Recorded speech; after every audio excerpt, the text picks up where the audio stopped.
Good afternoon, everyone, and welcome to the latest Protein Metrics seminar series where we're going to discuss canaries and coal mines. First, I'm going to give you a brief introduction to Protein Metrics and our latest offerings, and then I'm going to pass the mic over to our guest speaker. The Biosphere software platform is designed to automate data analysis for biotherapeutics. Our platform gives you automated preset workflows to empower your analysts from day one. This includes annotations and reporting, saving you weeks of time compared to manual work, with key features being vendor neutral, scalable and flexible, and we support various data types, including mass spectrometry, biophysical, and beyond. And what's great about Biosphere is it's bringing your protein characterization to the data value chain. All of that raw and metadata mountains that you're sitting on are insufficient. And what Biosphere is doing is it's giving you automation and proprietary algorithms for your analyst inspection and review to glean knowledge, empowering enterprise reporting, deep query dashboards to make quick decisions. In short, Biosphere offers a robust solution for automated vendor-neutral trace processing, enabling more efficient and accurate data analysis in biotherapeutics. Contact us at support@proteinmetrics.com to explore how Biosphere can enhance your laboratory's data processing capabilities. And with that, I'm going to give an introduction to our guest speaker. Harsha Gunawardena obtained his PhD from Purdue University, where he conducted research in advanced instrumentation, including multi-source ion trap mass spectrometry, to facilitate the manipulation, reactivity, and dissociation of gaseous ions. He developed mechanistic models to understand electron transfer processes based on the Landau-Zinner theory and applied to examine ETD. He developed an energy deposition framework using RRKM theory to understand the dynamics and energetics of ion-ion complexes. He was an NIH Fellow at the Lindbergh Comprehensive Cancer Center, the UNC School of Medicine, where he applied quantitative mass spectrometry technologies for sensitive and accurate proteomic measurements. He was involved in a large-scale global shotgun protein expression and a site-specific post-translational modifications, including phosphorylation, oxidative modifications, analysis for over 100 projects. He's also a member of the CPTAC program, the ENCODE Consortium, the NIH Roadmap for Epigenetics while at UNC. His research interests include droplet reactions, ultrafast analysis, and proteomics technology development. Currently, Harsha leads the proteomics group at Johnson&Johnson. So thank you. Thank you for giving me this opportunity. I'd like to thank Laurie and Protein Metrics for setting this up. And today I'm going to be talking to you about a new technology called Mobile Affinity Sorbent Chromatography and how we've automated this workflow. So to give an outline, I will first start off by saying why we need both comprehensive and fast characterization methods in pharmaceutical R&D. My talk is two parts. In my first part, I will describe the applications of mobile affinity sorbent chromatography, and I'll go through different topics on these applications. First, we've developed this methodology to look at titer and aggregation, and we've extended those applications to do ultra-fast titering with ultra-fast titering methods called Proteometer-Ultra-Fast Titer and Proteometer-L Fast. And I'll also describe relatively new release of this mobile affinity sorbent chromatography called charge variance. And in the second part of this webinar, I will introduce how we've actually used the Biosphere automation software to automate all these workflows. So this will include how we've used the pipeline that has been traditionally used for mass spectrometry data to process chromatograms and how we've automated these workflows almost complete end-to-end in its implementation to look at titer and impurities, such as aggregates and fragments. And then I will go through what we call deep querying of metadata to look at all our data that's been collected on the server. And then my future directions would be how we're thinking of using this in real-time sampling in a more manufacturing bioreactor setting for process analytical technologies.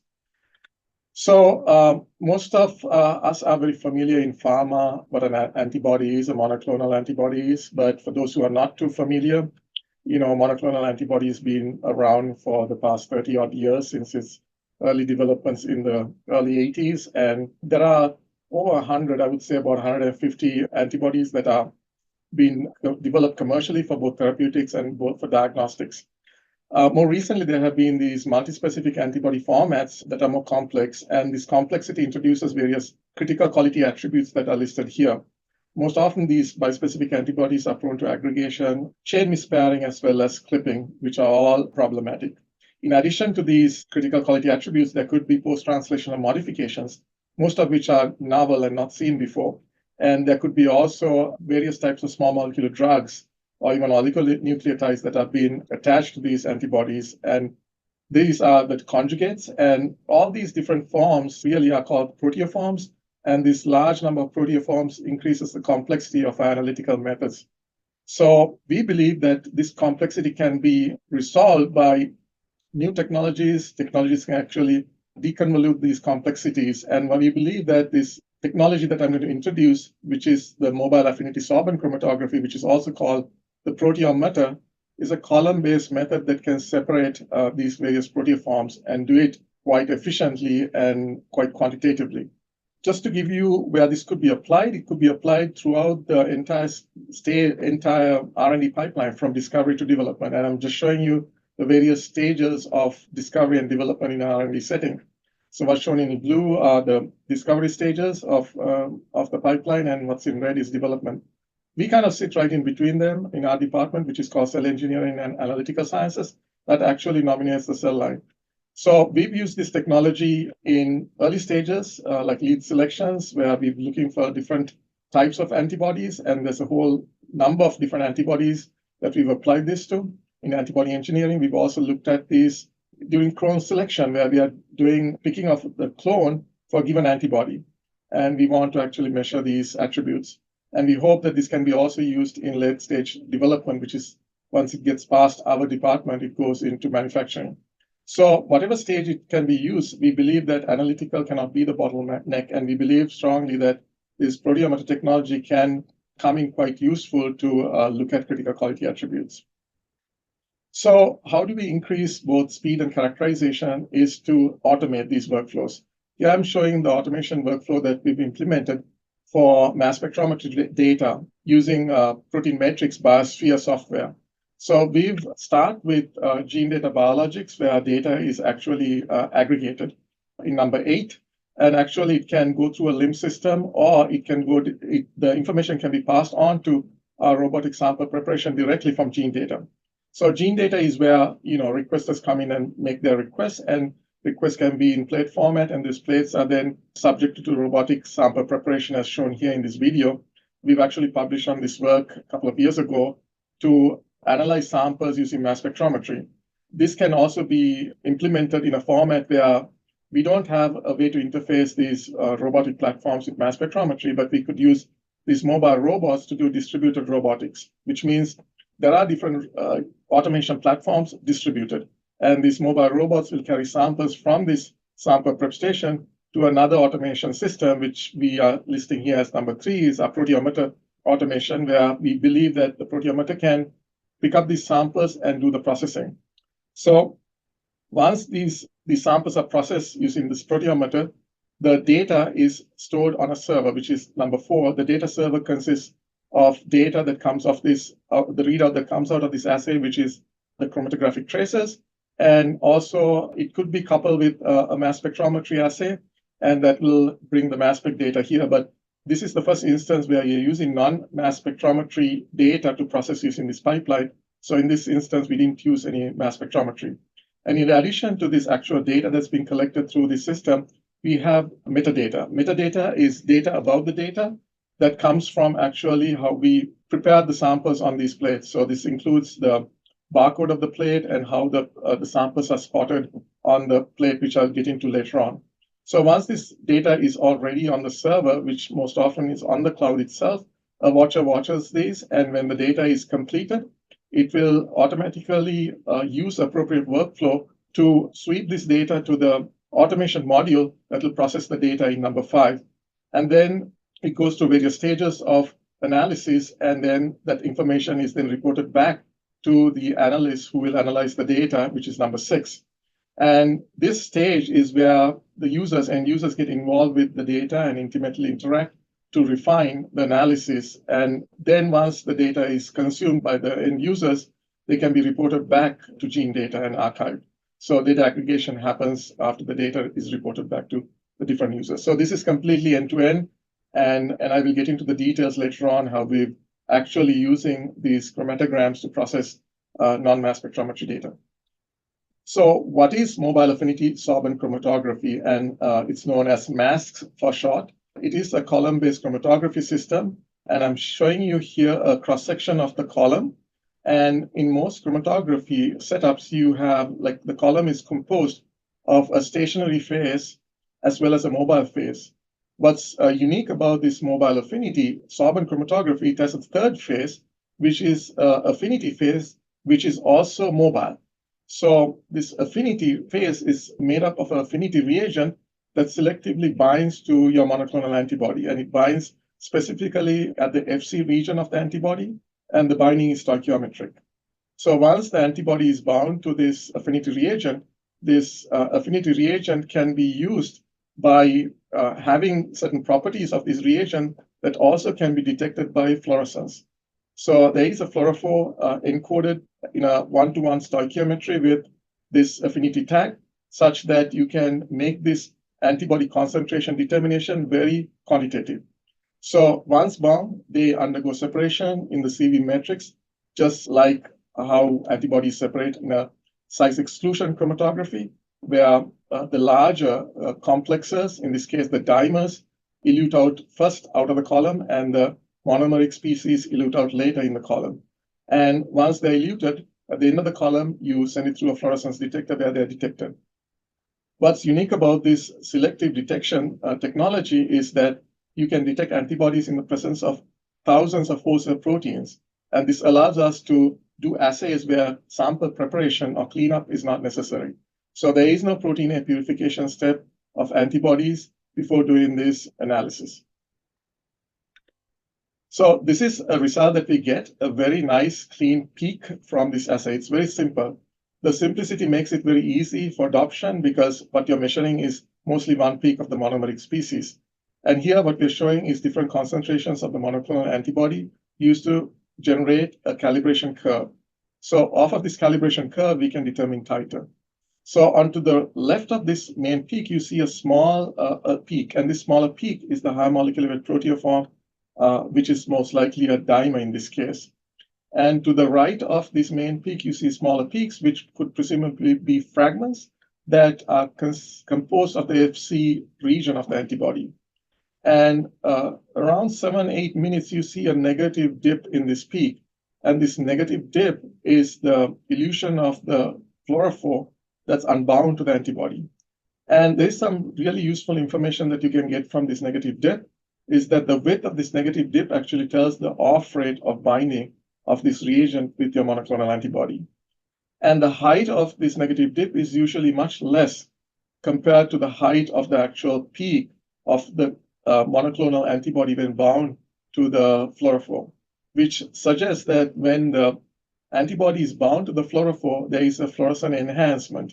So this is really an advantage because you can increase the limits of detection of your analysis simply by binding to this fluorescence tag. So the limits of detections are very low, and you get a very large linear dynamic range of your calibration curve. So this is one type of assay where we are looking at the titer of an antibody. And in order to determine the titer, you need to first generate the calibration curve. So the next type of information that we can get is the amount of aggregates that are present. As I mentioned, this is a size exclusion chromatography. So what we are seeing here is a bispecific antibody that was spiked in with a clarified fermentation broth, which consists of thousands of host cell proteins and metabolites. And when we run this, we get this peak profile. And what we can annotate here is that we get different species eluting. So we would get a monomeric species, a dimer, trimer, and a tetramer. So as I pointed out earlier, since it's size exclusion chromatography, you would get the tetramer eluting first, followed by trimer, dimer, and then the monomeric species. And the retention time windows in which they elute are very well defined in these assays, and they are very well controlled with high degree of precision. So in order to actually validate the presence of these species and confirm them, and we've done this by mass spectrometry, is to actually fractionate these different species by preparative size exclusion chromatography, as shown here on the right inset, where we fractionated this sample into its multimers, the trimer tetramer, which was most often a mixture, a dimer, as well as its monomer, and injected them separately. So once we do that, you can see we can recapitulate the actual data quite well in how these species elute. The retention time windows are very accurate, and the window is very precise from run to run. So this is proof that what we are seeing in this profile are the different species of aggregates, and we've actually taken these fragments and gone and done mass spectrometry to confirm the different forms. So this is the publication that we've come up with using this technology, and what's shown on the right-hand side is the picture that came in the cover, and it actually describes the coal miner, and the coal miner is looking at this canary to see if the canary is alive or dead, because the whole idea is that this proteometer can be used as an early warning system where you can see if there is any toxic byproducts in your bioreactor quite early in the process. And it's believed that this technology can be very useful as an early warning system to detect impurities as well as measuring titer. So this abstract here in this article actually shows that the column is using different zones to do these different tasks. And the chromatography is quite fast. It takes only 10 minutes to do this. And what I want to emphasize here is that subsequent to publishing this work, we've also introduced further automation to even decrease this time down to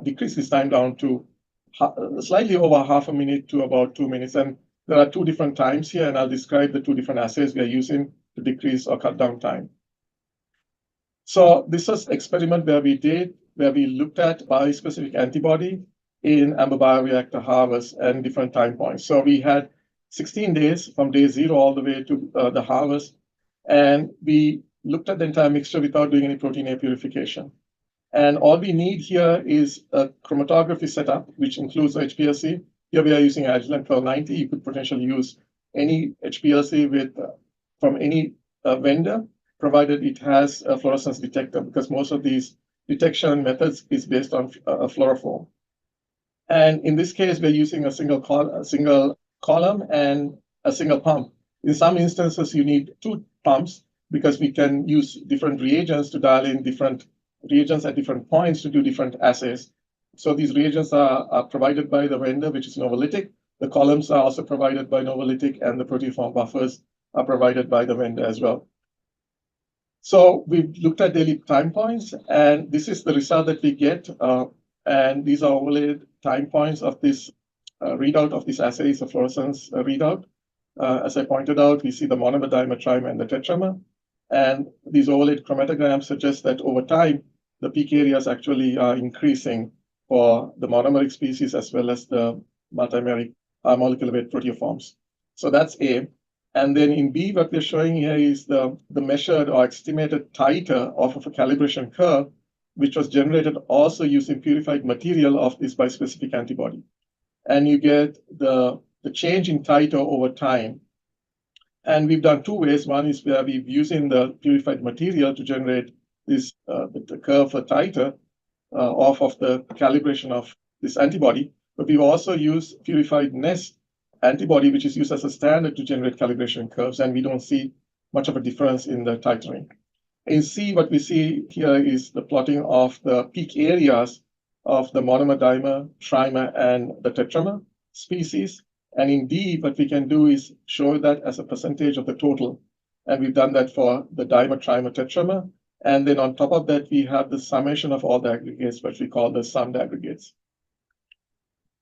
So once we've established this method over this time course, we also looked at how this would perform when we do protein A purification and perform this assay. So we can do protein A purification and perform this assay, and we can see that the difference in titer is not very significant between the two assays, and the reproducibility is quite good for the mobile affinity sorbent chromatography.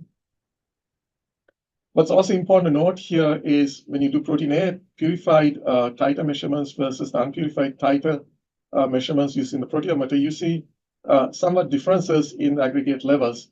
And we see that the aggregation usually binds to protein A, causes the reduction. You see here there's some reduction in the aggregate levels when you run it through a protein A column before you do this assay, which suggests that when you do this crude unpurified sample analysis, you get more accurate data for the aggregates. So that's another advantage of running this proteometer from its native state, where you don't do any prior purification or sample preparation. This can also be applied to antibody drug conjugates. Here I'm showing how we are implementing this technology to look at the conjugation of antibodies in the presence of all these chemicals that are used in the conjugation process. So there has to be, there does not have to be any type of cleanup. You can just simply do the analysis in the presence of all the other chemical or unconjugated species. So what's possible here is that we can definitely determine the titer of our ADC, which I'll show in a few minutes. But what we can potentially do in the future is to look at the conjugation efficiency by dialing in different types of reagents that are selectively binding to the drug itself, which is shown here. It's not currently available, and there's a thought that this could be used to look at the FRET from the first fluorescent tag to another reagent that binds to the payload. And this level of detection can give you specificity as well as look at the conjugation levels of this drug conjugate. So what I do want to share with you today is that we've also examined these antibody drug conjugates and measured their titer. So there are 3 different maps that I'm showing you here. Is that the first one is showing the conjugation of ADC, which had a DAR of 8. And this antibody sample was analyzed in the presence of all the other chemical conjugates that are present that are not bound to the antibody, and we see a single peak here. And in the bottom 2, we see the map 2 is bound to what is known as a radioconjugate, a DOTA molecule, which is used in nuclear medicine. And the third one is a very popular antibody drug conjugate called MMAF. So switching gears, I want to share with you how can we determine titer in less than a minute. So we've done this using an assay known as ultra-fast titer, which was introduced by Novolytic very recently, where they are not using a column. And the schematic on to your right shows the injection scheme where the samples are introduced into the flow path, which is the isocratic flow path that goes through this device called the MD, or what we call a MASC derivatizer. It derivatizes the antibody and then flows it through the fluorescence detector. And what we are seeing here is the overlaid chromatographic traces of multiple injections of antibody. And this antibody at different concentrations.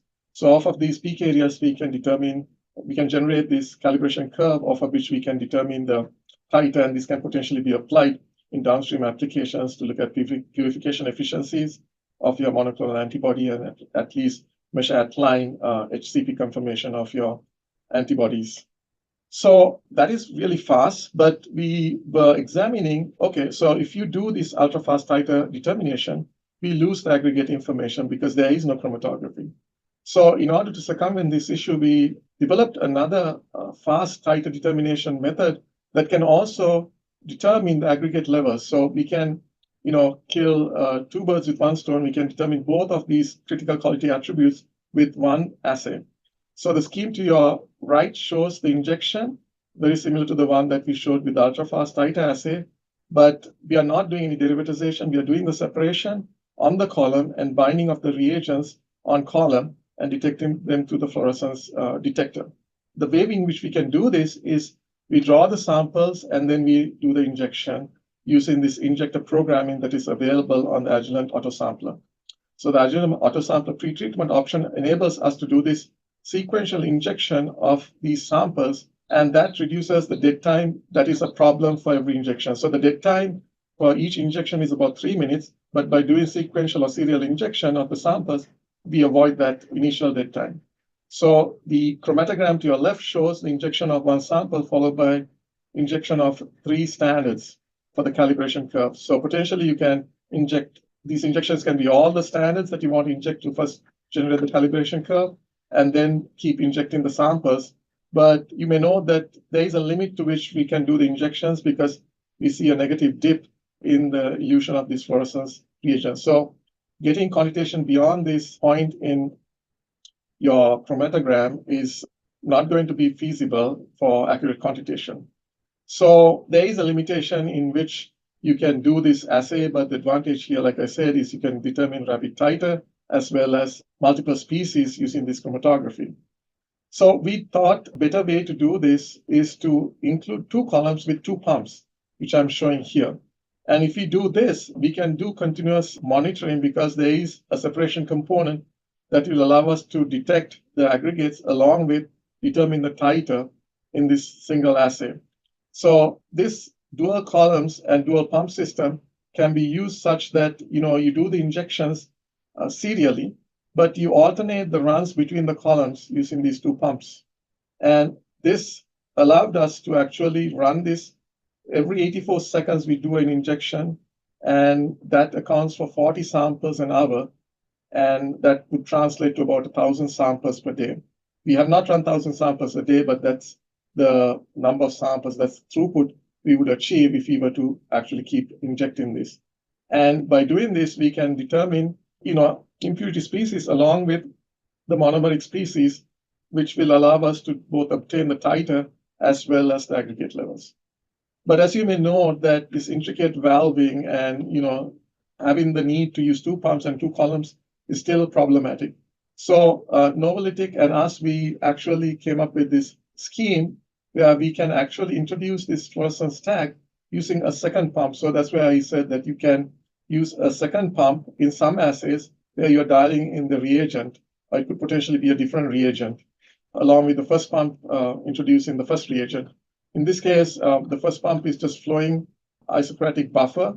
It could also include a gradient of a buffer where we are doing salt bumps across a column. In this case, it's just isocratic buffer, which is under native conditions where we want to do titer determination using a column. And this is known as Proteometer-L fast. It's a fast version of the ultra-fast titer determination method, but you're using a column. And you're using AutoSAM to inject a program to serially inject samples. And as I pointed out earlier, the luminol reagent gets mixed in to the eluted peak in this MASC derivatizer. And once it's derivatized, it goes into the fluorescence detector. Here we are injecting 50 NIS antibodies sequentially, and that's shown on the top trace. And we are doing that using a cycle time of 2 minutes. So every 2 minutes, we do the injection. Why we need 2-minute difference or cycle time is that in the event that there are aggregates, we would be able to also determine the aggregate levels in addition to looking at the monomeric species. So if certain antibodies are not aggregating, we can make the cycle time shorter. And that's what we've done here, is we've gone faster by reducing the cycle time and injecting them more rapidly. And this is a case where we only need to determine the titer. We lose the information of aggregates if we do it with a very short cycle time. So we've applied this method here, the 2-minute method, where we want to determine both the titer and aggregate levels, and even potentially impurities such as fragments can be determined. In this assay, we did not see aggregates, we saw a fragment. And what's showing here on the top is the sequential injection of samples from daily time points, from day 0 to day 12. And what's shown in the yellow is the injection of the elution of the monomeric species, the intended antibody, and the zones that are shown in blue are fragments in this case because they appear after the monomeric species have been eluted. And we actually confirmed that these were fragments, which was a half map. And what we note here is that these half maps are quite significant in the early time points, and they decrease at later time points. What's at the bottom is the calibration data that we generated off of a purified antibody. And once we inject that, we actually get a nice linear response. And this linear response has two linear ranges, and that's shown on the right-hand side. And off of that, we can actually determine the titer as well as the levels of these fragments, which is shown on the top right-hand corner. So all this information can be obtained in a very short time, and this is the advantage of this Proteometer-L fast monitoring method, where you're determining both the titer as well as, in this case, a fragment of this antibody.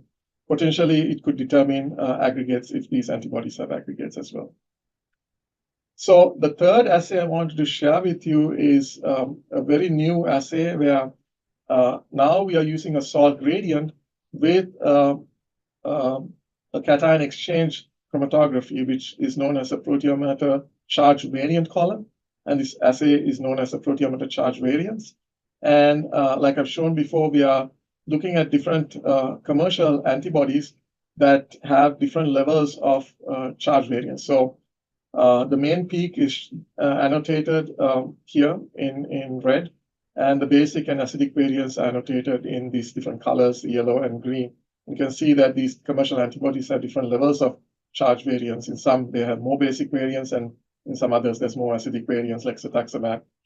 And what happens here is we do the separation for charge variance, and then we use the same reagent that we used in the Proteometer-L to do MASC derivatization to do fluorescence detection of these different charge variants. Next, I'd like to show you how we've performed the data automation using the Biosphere software, which has been very useful to us to analyze mass spectrometry data. And I want to show you the workflow here, and how we actually perform this automation is that we get all our information from gene data, which is where we actually register molecules, request different assays to the request system. And in this case, we make a request on a 96 well plate format, and also make requests for bioreactor runs and so forth. And that information is all available in this gene data, where we aggregate all the data. It also comes from our analytical instruments. In this case, we have a 96 well plate of samples that come from a bioreactor, which is shown in the initial step of this workflow in one. And these plates can be batch processed using this proteometer that I've described for various different assays. And we built workflows initially to examine the proteometer Luminona, Proteometer-L assay for both titering as well as aggregate determination. So once the chromatograms are generated, those chromatographic traces are then stored on a data server.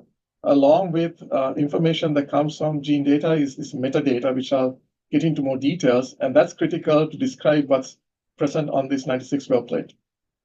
And more recently, we've combined the proteometer with mass spectrometry, which I won't have time to describe today in this webinar, but we can also include mass spectrometry data and look at the mass spectra along with this proteometer information, which will be a future state of this workflow. So once this data is available, a watcher actually looks into this server on a regular basis and looks to see if the data collection is complete. And there is a defined time interval in which it keeps watching, and when the data is not generated, it knows that the data collection is complete, and it automatically sweeps all this information into this automation module. And this automation module then uses a proteometer workflow. We've developed this workflow specifically to look at chromatograms that are generated in this case. And this workflow then processes this data and then reports it. And these reports, I will get into details. We are developing reports specifically to look at information that we generate off of this workflow, this method, which is to look at titer and aggregates. And then we also have querying capabilities to look at historical data. So data that's been collected in the past, and see how they relate to what's being collected in the current runs. So in order to automate, we need to process these chromatograms. What's unique about these chromatograms is they are very reproducible. This makes for robust automation because the time windows that you want to define to extract information is very well controlled, means very reproducible. So we have a time window for the monomer when it elutes, a specific time window for the dimer, trimer, and the tetramer. And the variance in which they elute is very, very small. It's almost negligible. So this makes it a very robust workflow because there is no other mechanism for peak picking except defining a very tight window of retention times. The second feature that's very critical for this automation is this metadata file that I described earlier. As these plate maps are generated for this workflow comes from gene data, it has a barcode. It also has well positions with different samples, but there is no way to actually annotate them in a file name in this assay because it processes all the data off of a plate. So the metadata actually describe what the plate is made up of. So in the file names, you will have two types of files. The first type of file is a calibration file, followed by files that can be generated for the samples. So the sample names are described in those files. So the calibration files actually end with cal, but that information is also encoded in a field called the sample type, which says it's a calibration file. And in the second column, it describes the concentration in which this calibration is performed. The standards are run for the calibration. The bottom half of this table shows the actual samples, which can be a supernatant. It can also be from a protein A purified sample. It could be from any type of sample, but preferably for the proteometer, it should be directly from clarified supernatants. The fourth column is how many times you ran it. Calibrants or the standards can be run once. It can be done multiple times. In this case, it was run once. And we have multiple data points for generating the curve. So this, I believe, was a 12-point calibration curve. And in the bottom, you will see replicates for sample injection. So we perform triplicate measurements. And in the next column, you show the amount of sample that was injected, because that could vary depending on how you perform these methods. So if you were to inject 2 microliters, that information is also important to do the calculation of a derived field that we generate off of this calibration curve. And the rest of the columns show you from which amber vessel or bioreactor these samples came from the source, as well as whether they came from different time points, because we collect time point data. And the last two columns actually tell you the position, the well position on the plate. So I will tell you why this metadata is important in the querying capabilities that we want to perform and compare across different runs, different programs, compare with historical data, is that these columns, the vessels, the time points, can be related to other programs, other molecules, and so forth through this metadata and what we call metadata, querying of this metadata. So I'll show some results of this workflow that we built, and these results actually come from the reporting of the project. So the project is created using the Proteometrics Biosphere software, and the reports have these calibrations. So the workflow runs these samples, creates the project, and the data is reported for, in this case, the calibration curve. So we get a nice linear fit here, and off of the fit, we can determine concentrations of unknown samples. Another tab that we have is this area versus time plot, is the peak areas that we generate for monomer, the dimer, trimer, and the tetramer species over the time course of these bioreactors. Right? So that gives you the average peak area. What we can also show in another tab is the sample table with total titer. So the total titer can be reported in micrograms per mil or micrograms per microliter, which is grams per liter, which is normally what we report titer. But in case where it's a post-secretor and we get very low titer, we can also change the scales here.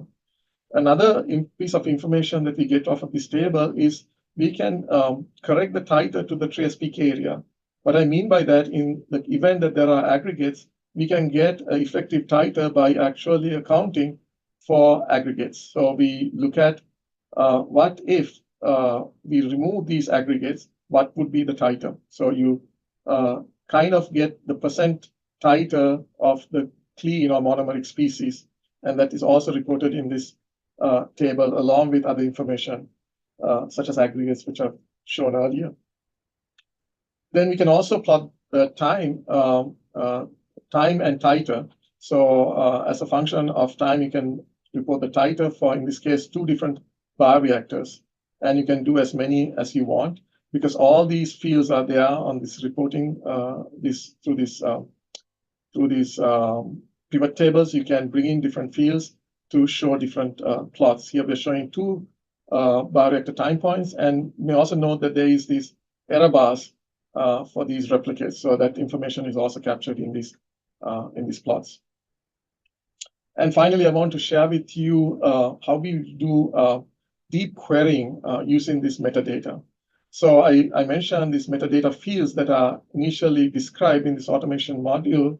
For this automation module actually helps to query different fields. And what's shown in this red box is an instance where we are just looking at the proteometer data. So keep in mind, this platform is used to perform analysis, not just only on the proteometer, but also on all our different mass spec assays. But if we want to filter them, we can filter for each assay and look at assay-specific projects. And in this case, we use another filter to filter off what we automated, because in some instances, we could also manually do injections. And in the third filter, we have the bioreactor. We want to just look at P022 bioreactor and the projects related to that. And once we have those filters on, based on these attributes, we can examine these projects more closely. And that's extremely useful in the case where we have thousands of projects and hundreds and thousands of samples from both high throughput experimentation and more control LCMS experiments, as well as this proteometer. There is no way to trace them very efficiently unless you have these deep querying capabilities. So finally, I want to share with you what we're thinking about for the future is that we've established this workflow to do automated data analysis with analytical automation of these assays, titer and aggregates. But what we are missing is the ability to do real-time sampling. And we believe that this can be really useful in cases like process analytical technology, where we are doing real-time sampling. And these setups are currently being looked into, where you can sample the bioreactor using a sampling pump and create plates.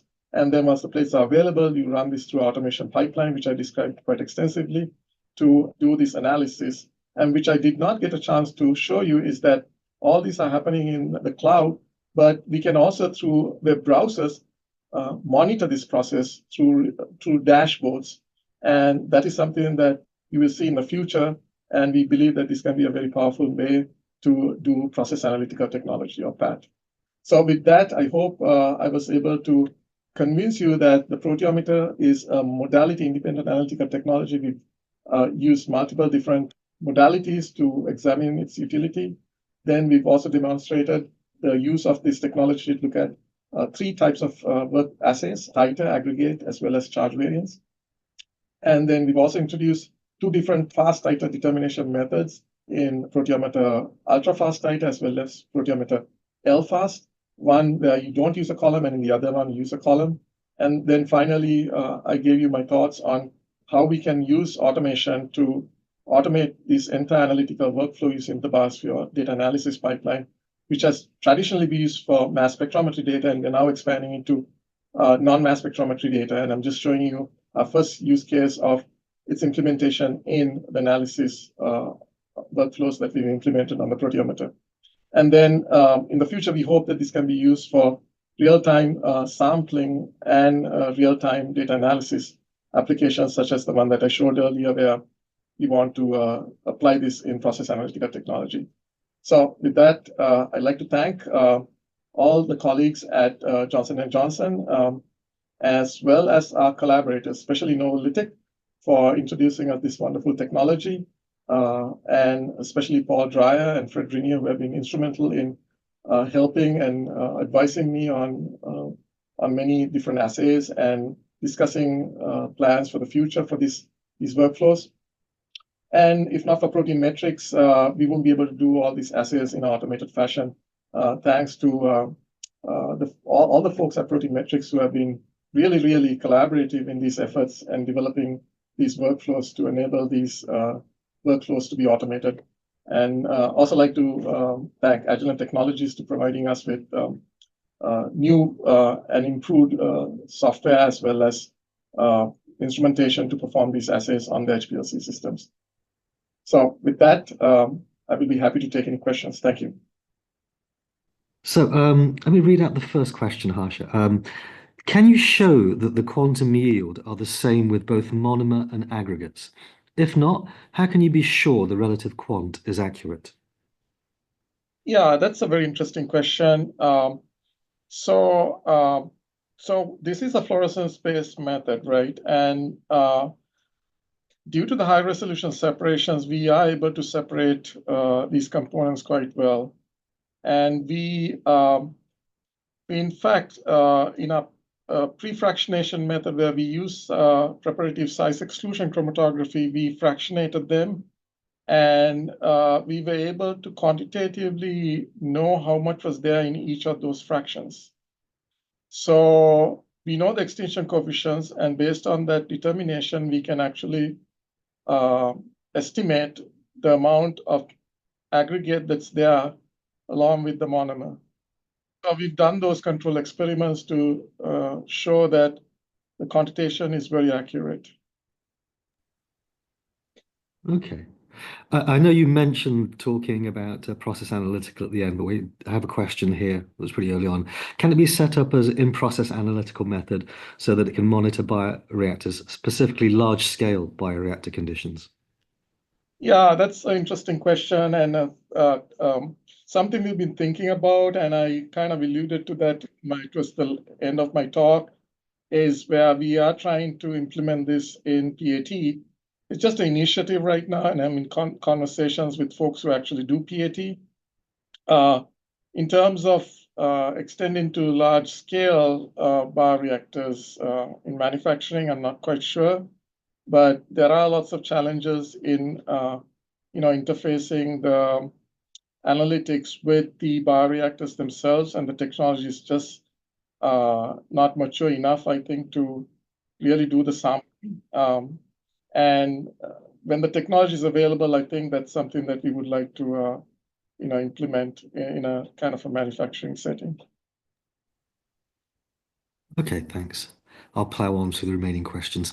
If the dip is concentration dependent, I think this was early on in your talk, does that mean the binding, the reversible in the concentration range, and then it could impact the quant? I think there's a grammar thing there. Did you understand the question okay? Yeah, I did.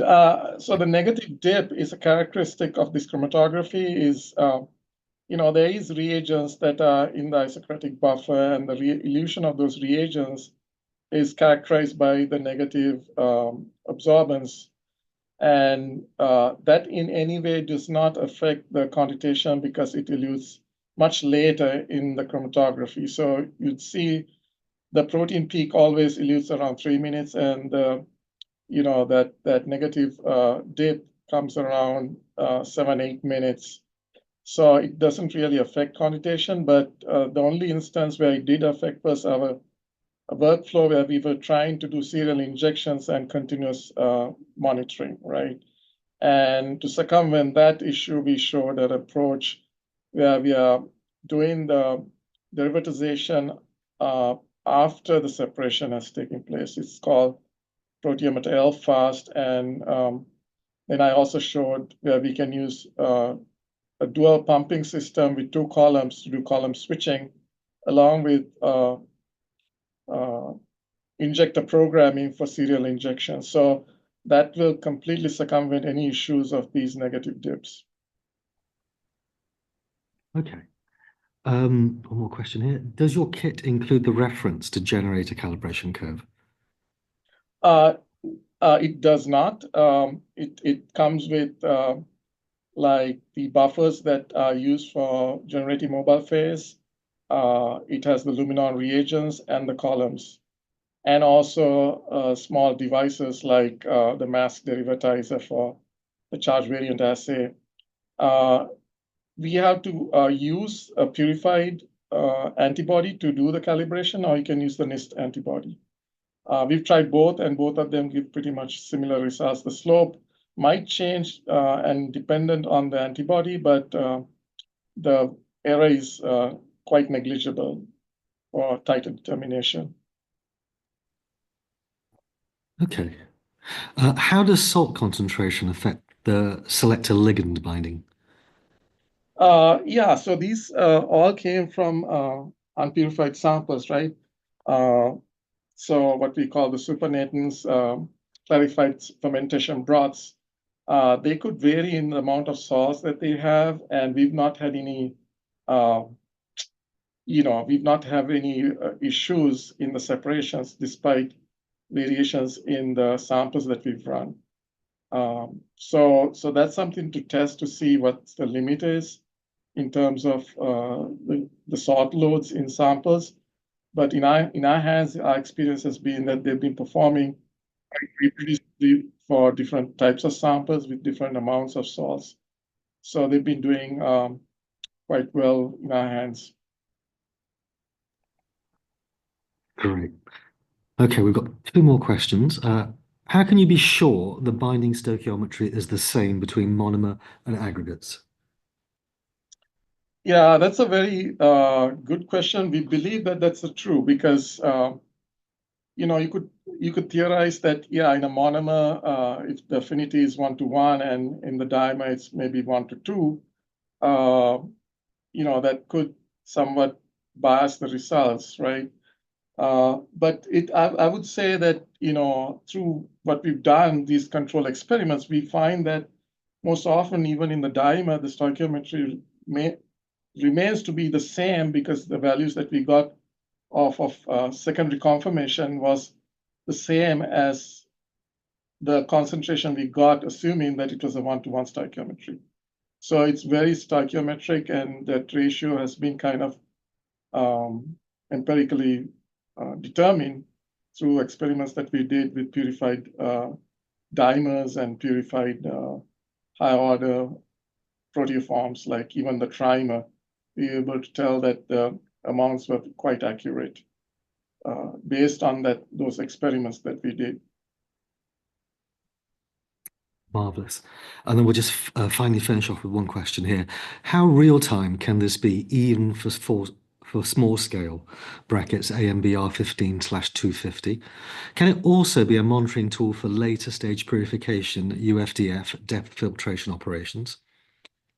Yeah, I believe that's a very good question. Again, some of these applications we've never even thought of. It's pretty much conceivable that can be applied anywhere where the purification on purified or unpurified, the samples can still be analyzed using the proteometer. Not having to purify is a bonus, right? So you don't have to do any preparative step to run this assay. But in the case where the UFDF step or any type of prior purification was done, we can still perform the assay, and we've done that even with protein A purified samples, right? So potentially it can be applied anywhere in downstream process monitoring.